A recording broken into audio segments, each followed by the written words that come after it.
Front. Chapter 9, pages 199 to 209. We travel for several days. The first airplanes appear in the sky. We roll on past transport lines. Guns, guns. The light railway picks us up. I search for my regiment. No one knows exactly where it lies. Somewhere or other I put up for the night. Somewhere or other I receive provisions and a few vague instructions. And so, with my pack and my rifle, I set out again on the way. By the time I come up, they are no longer in the devastated place. I hear we have become one of the flying divisions that are pushed in wherever it is hottest. That does not sound cheerful to me. They tell me of heavy losses that we have been having. I inquire after Cat and Albert. No one knows anything of them. I search farther and wander about here and there. It is a strange feeling. One night more, and then another, I camp out like a red Indian. Then at last I get some definite information, and by the afternoon I am able to report to the orderly room. The sergeant major detains me there. The company comes back in 2 days' time. There is no object in sending me up now.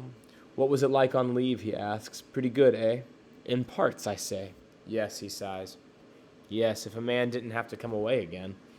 The second half is always rather messed up by that. I loaf around until the company comes back in the early morning. Gray, dirty, soured, and gloomy. Then I jump up, push in amongst them, my eyes searching. There is Chodden, there is Mueller blowing his nose, and there are Cat and Crop. We arrange our sacks of straw side by side. I have an uneasy conscience when I look at them, and yet without any good reason. Before we turn in, I bring out the rest of the potato cakes and jam so that they can have some too. The outer cakes are moldy. Still, it is possible to eat them. I keep those for myself and give the fresh one to Cat and Crop.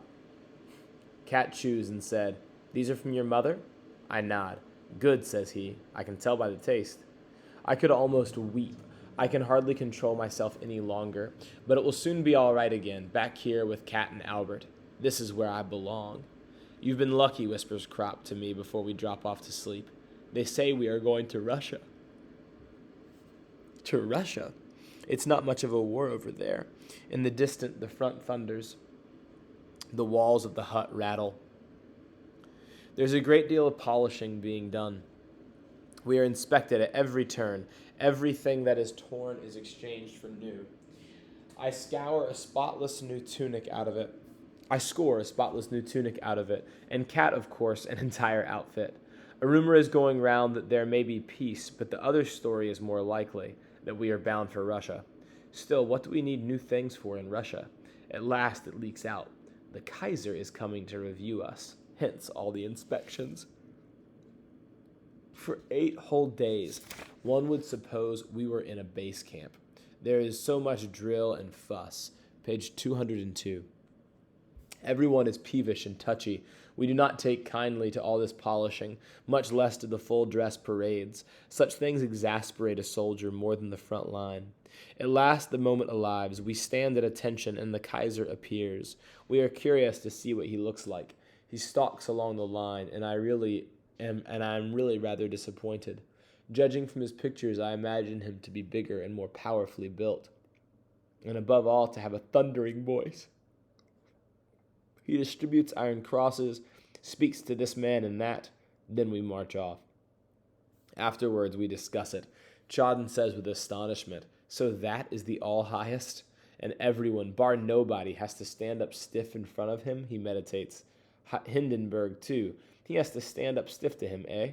Sure, says Cat. Chodden hasn't finished yet. He thinks for a while and asks, "And would a king have to stand up stiff to an emperor?" None of us is quite sure about it, but we don't suppose so. They are both so exalted that standing strictly to attention is probably not insisted on. "What rot you do hatch out," says Cat. "The main point is that you have to stand stiff yourself." But Chodden is quite fascinated. His otherwise prosy fancy is blowing bubbles. "But look," he announces, "I simply can't believe that an emperor has to go to the latrine the same as I have. You can bet your boots on it." 4.5 wit makes 7, says Cat. You've got a maggot in your brain, Chadden. Just you run along to the latrine quick and get your head clear so that you don't talk like a 2-year-old. Chadden disappears. But what I would like to know, says Albert, is whether there would not have been a war if the Kaiser had said no. I'm sure there would, I interject. He was against it from the first. Well, if not him alone, then perhaps if 20 or 30 people in the world had said no. That's probable, I agree. But the damned well said yes. It's queer when one thinks about it, goes on Crop. We are here to protect our fatherland, and the French are over there to protect their fatherland. Now who's in the right? Perhaps both, say I, without believing it. Yes, well now, pursues Albert, and I see that he means to drive me into a corner. But our professors and parsons and newspapers say that we are the only ones in the right, and let's hope so. But the French professors and parsons and newspapers say that the right is on their side. Now what about that? Page 204. That I don't know, I say. But whichever way is, there's a war all the same, and every month more countries coming in. Chadden reappears. He's still quite excited. And again joins the conversation, wondering just how a war gets started. Mostly by one country badly offending another, answers Albert with a slight air of superiority. Then the Chadden pretends to be obtuse. A country? I don't follow. A mountain in Germany cannot offend a mountain in France, or a river, or a wood, or a field of wheat. Are you really as stupid as that, or are you just pulling my leg, growls Crop. I don't mean that at all. One people offends the other. Then I haven't any business here at all, replies Chadden. I don't feel myself offended. Well, let me tell you, says Albert sourly, it doesn't apply to tramps like you. Then I can be going home right away, retorts Chadden, and we all laugh. Ah, man, he means the people as a whole, the state, exclaims Mueller.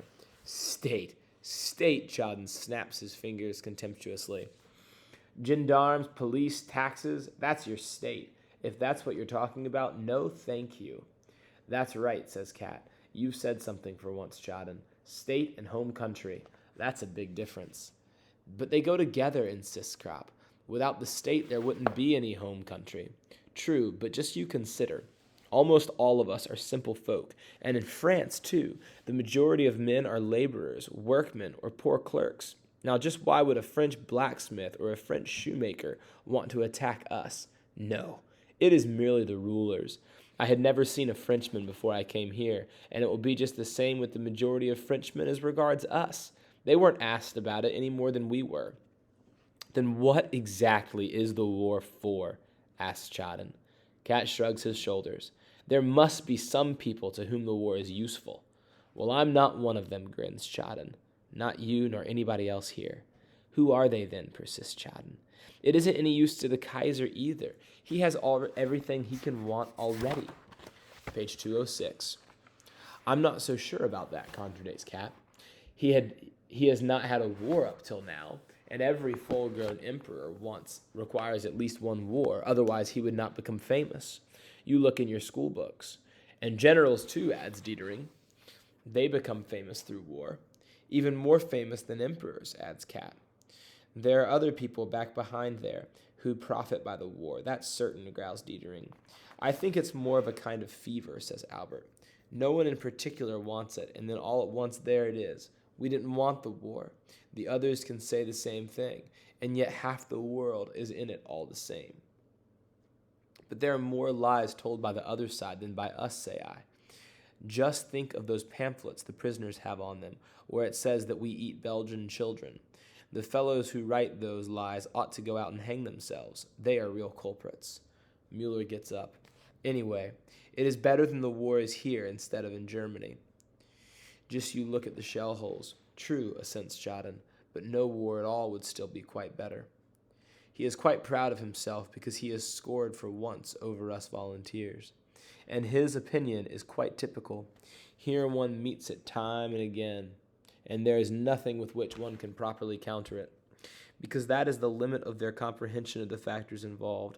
The natural feeling of the Tommy resolves itself into this: here he is, but that is the end of it.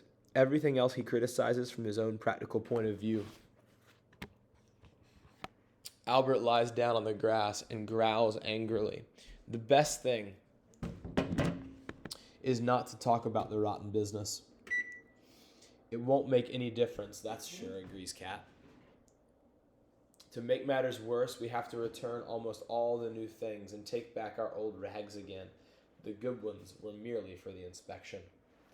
Instead of going to Russia, we go up the line again. On the way, we pass through a devastated wood with tree trunks shattered and the ground plowed up. At several places, there are tremendous craters. Great guns, something's hit that, I say to Cat. Trench mortars, he replies, and then points up at one of the trenches. In the branches, dead men are hanging. A naked soldier, page 208, is squatting in the fork of a tree. He still has a helmet on. Otherwise, he is entirely unclad. There is only half of him sitting up there. The top half, the legs are missing. What can that mean, I ask. He's been blown out of his clothes, mutters Chadden. It's funny, says Cat. We have seen that several times now. If a mortar gets you, it blows you clean out of your clothes. It's the concussion that does it. I search around, and so it is. Here hang bits of the uniform, and somewhere else is plastered a bloody mess that was once a human limb. Over there lies a body with nothing but a piece of the underpants on one leg and the collar of the tunic around its neck. Otherwise it is naked, and the clothes are hanging up in the tree. Both arms are missing, as though they had just been pulled out. I discover one of them 20 yards off in a shrub. The dead man lies on his face. There, where the arm wounds are, the earth is black with blood. Underfoot, the leaves are scratched up, as though the man had been kicking. That's no joke, Cat, says I. No more is a shell splinter in the belly, he replies, striking his shoulder. But don't get tender-hearted, says Chadden. All this can only have happened a little while ago. The blood is still fresh.